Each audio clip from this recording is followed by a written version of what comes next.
Pouvez-vous vous présenter? Oui, donc je m'appelle Christian Pichot, je suis président du centre social ici et je connais le centre depuis 15 ans où j'ai fait de l'accompagnement scolaire de collégiens et de lycéens. Et par ailleurs, donc, je suis membre d'Amnesty International depuis au moins 30 ans. C'est quoi Amnesty International? Quelles sont les missions Amnesty? Pour qui? Alors, Amnesty International est un mouvement international, indépendant, et qui travaille pour que la Déclaration des droits de l'homme soit respectée dans tous les pays. Donc c'est pour ça que c'est un mouvement mondial. Dans quel pays intervenez-vous? Comment travaillez-vous dans les pays en dictature ou en zone de guerre? Alors, Amnesty International essaye d'intervenir dans tous les pays. Malheureusement, un certain nombre de pays qui sont en guerre ou en dictature, c'est très difficile donc, pour des individus donc, de s'opposer à la politique de ces pays. Et donc, c'est la raison pour laquelle il y a seulement 80 pays où existe donc une section donc, qui regroupe donc, souvent plusieurs groupes dans le pays.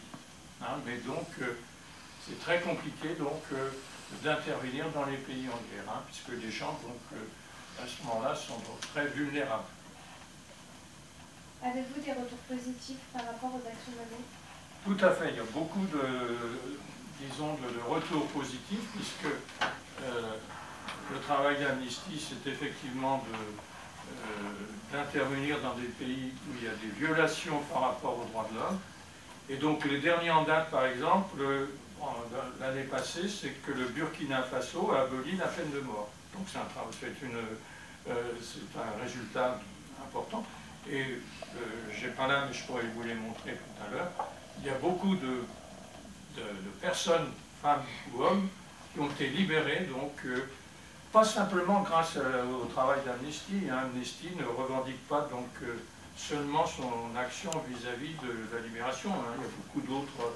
Hein, vous êtes par exemple en France, vous avez la Ligue des droits de l'homme, hein, qui est une autre association, elle travaille aussi par rapport donc, à un certain nombre de droits. Vous avez également, je ne l'ai pas en tête ici, hein, donc une association qui lutte contre la torture, qui s'appelle l'ACAT, hein, et qui intervient donc pour éviter que la torture soit pratiquée. Mais non, c'est encourageant pour les membres d'Amnesty de savoir que leur action n'est pas inutile. Hein. C'est pour ça que le leitmotiv de l'action d'Amnesty, c'est se battre ensemble pour gagner ensemble. D'accord? Ensuite? Qui et pourquoi a été créé Amnesty?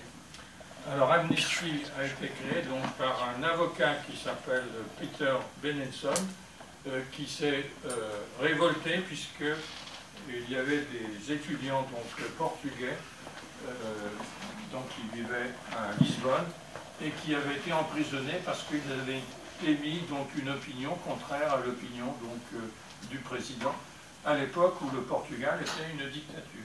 Donc M. Peter Benenson a réagi en décembre 1960, ce qui a conduit donc à la création donc, du mouvement Amnesty en juillet 1961. Juste un petit test de micro pour vérifier que ça marche bien. Ah, on n'est jamais trop sûr. On va commencer? Ok, c'est tout bon. C'est bon.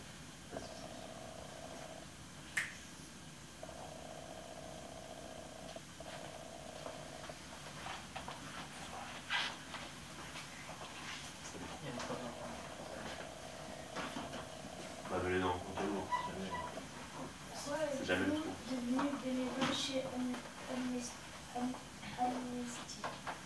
Je suis devenu bénévole depuis très longtemps, comme je l'ai dit, pour diverses raisons, parce que j'ai eu la chance de me voyager dans de nombreux pays pour mon activité professionnelle, et j'ai vu que dans certains pays, eh bien, les droits de l'homme n'étaient pas respectés, Et donc j'étais sensible un peu à l'injustice et je me suis engagé donc dans Amnesty pour ces raisons. Dans Amnesty, y a-t-il des bénévoles ou salariés? Alors oui, donc comme je l'ai indiqué, donc, il y a beaucoup de bénévoles, puisque au total dans le monde il y en a 7 millions et en France 70 000. Mais le travail d'Amnesty, c'est aussi un travail de professionnels. Donc c'est pour cette raison-là que dans toutes les sections de par le monde, vous avez des salariés et la section disons, de départ se trouve à Londres. Et à Londres, vous avez plus de 200, on appelle entre guillemets des chercheurs, ce sont des gens qui enquêtent par rapport donc, aux violations des droits de l'homme dans un certain nombre de pays. Et là, ce sont des professionnels. Mais il y a beaucoup plus de bénévoles que de salariés. Merci. Pourquoi Malala a-t-elle subi ce drame? Alors, je pense que Malala, donc, vous en avez discuté, elle a été donc très jeune, elle revendiquait donc de s'instruire. Et malheureusement, donc, elle vivait dans une région du nord du Pakistan qui était donc gérée par des talibans, des gens qui refusaient que les femmes s'instruisent. Et donc, je ne sais plus en quelle année, donc quand elle avait 14 ans, on lui a tiré dessus. C'est pas qui me l'a dit, on lui a tiré une balle dans la tête. Et bon, par chance, donc, elle a été soignée et ensuite elle a été évacuée en Grande-Bretagne. Et là, donc, elle a continué son action donc, pour faire la promotion donc, de l'éducation des femmes. Et à ce titre-là, elle a eu le prix Nobel de la paix, alors qu'elle était encore très jeune. Elle avait, je crois, 14 ou 15 ans quand elle a eu le prix Nobel. C'était la personne donc, la plus jeune à avoir eu ce prix Nobel. Donc, et elle travaille toujours donc, au niveau des États-Unis pour faire la promotion de l'éducation et de l'instruction pour les femmes. Qu'est-ce que c'est la liberté de la presse? Qu'est-ce que c'est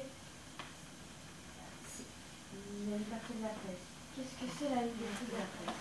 Alors la liberté de la presse, effectivement, c'est quelque chose d'important puisque on a le droit donc de s'exprimer par rapport donc aux articles de la Déclaration des droits de l'homme, de pouvoir exprimer son opinion, même si elle ne correspond pas à celle d'autres personnes. Donc c'est une règle, enfin c'est un article élémentaire donc, de la Déclaration de respecter la liberté d'expression. Pourquoi il existe des gens opposés à la liberté de la presse? Il existe des gens qui s'opposent à la liberté de la presse parce qu'ils considèrent que c'est eux qui détiennent la vérité, la vérité de leur opinion. Et je reprendrai ce que je vous ai dit tout à l'heure, la phrase de Voltaire. Je ne suis pas d'accord avec ce que vous dites, mais je me battrai pour que vous puissiez le dire. Est-ce que la liberté de la presse est-elle importante dans un pays en guerre? Bien sûr, parce que beaucoup de pays font en sorte que les zones de conflit, eh bien, il n'y ait pas de journalistes. Ce qui permet donc aux forces en présence de commettre des exactions, comme la torture notamment, ou ce qu'on appelle les exécutions sommaires de personnes, donc de journalistes. Vous savez que tous les ans, vous avez des dizaines de journalistes qui sont tués simplement parce qu'ils exercent leur métier. Est-ce que les stylos sont plus forts que les armes? Alors ça, c'est effectivement la phrase d'Amnesty, où effectivement, bon, c'est un peu symbolique, mais de dire que écrire pour libérer quelqu'un, eh bien, c'est effectivement plus important que d'utiliser une arme pour s'opposer à cette personne. Mais c'est effectivement, donc, on représente souvent le travail d'Amnesty par un stylo, parce que c'est le travail donc des militants d'Amnesty. est-ce qu'ils disent ça parce que, vu qu'elle s'est pris une balle sur la joue, est-ce qu'ils disent ça parce qu'elle a monté un blog pour dire ce qu'elle a vécu ou juste pour... Par rapport à Manola, c'est ça? Ouais, par rapport à... Non, mais c'est un peu, c'est général, hein, c'est ce que... c'était au départ, disons, la façon de travailler des militants, d'écrire. D'écrire pour éviter que les gens soient réprimés ou exécutés. Mais maintenant, bon, avec les outils modernes, si vous voulez, actuels, souvent, c'est plutôt des... On utilise des ordinateurs ou autres pour disons, envoyer des courriers donc, aux responsables des pays, que ce soit au niveau de la justice.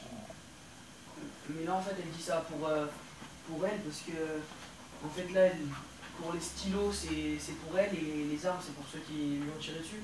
D'accord, oui, ok, d'accord. Oui, je ne connaissais pas dans le détail donc, son histoire. On a eu un petit problème technique au tout début. Il faudra refaire les 2 premières questions si ça vous dérange pas. Qui c'est qui veut les poser? Moi, je l'ai pas fait. La première. Reda, Moi, je fais la deuxième. Alexis, il en a deux. et Nicolas. Vous pouvez faire les 3 premières questions si. Reda, Nicolas Là, je l'ai raté, là. Reda, Nicolas et Elif.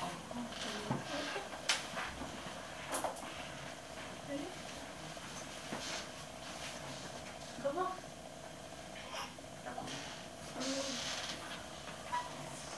Pouvez-vous vous présenter?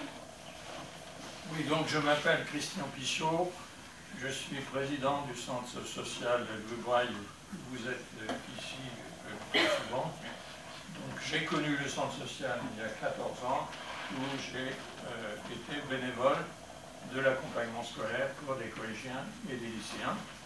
Et je suis membre depuis plus de 30 ans du mouvement donc, Amnesty International. C'est quoi l'Amnesty International? Quelles sont les missions d'Amnesty? Pour qui?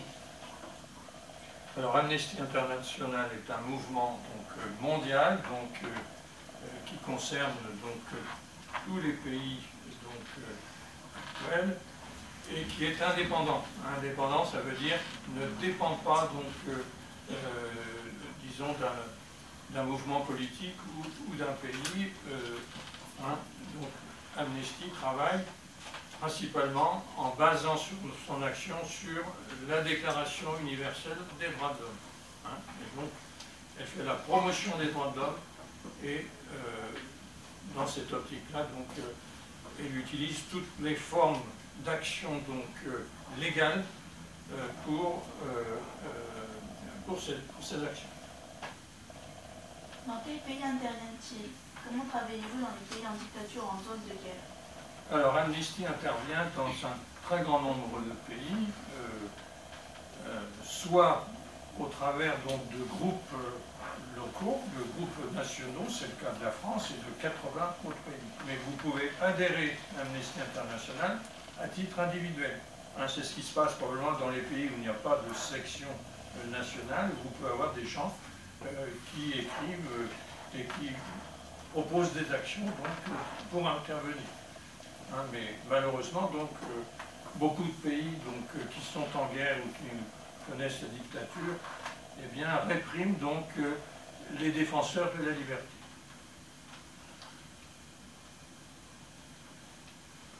Ok, bah merci beaucoup d'avoir joué le jeu pour le petit problème technique. Et je pense qu'on peut remercier Christian d'avoir été là aussi.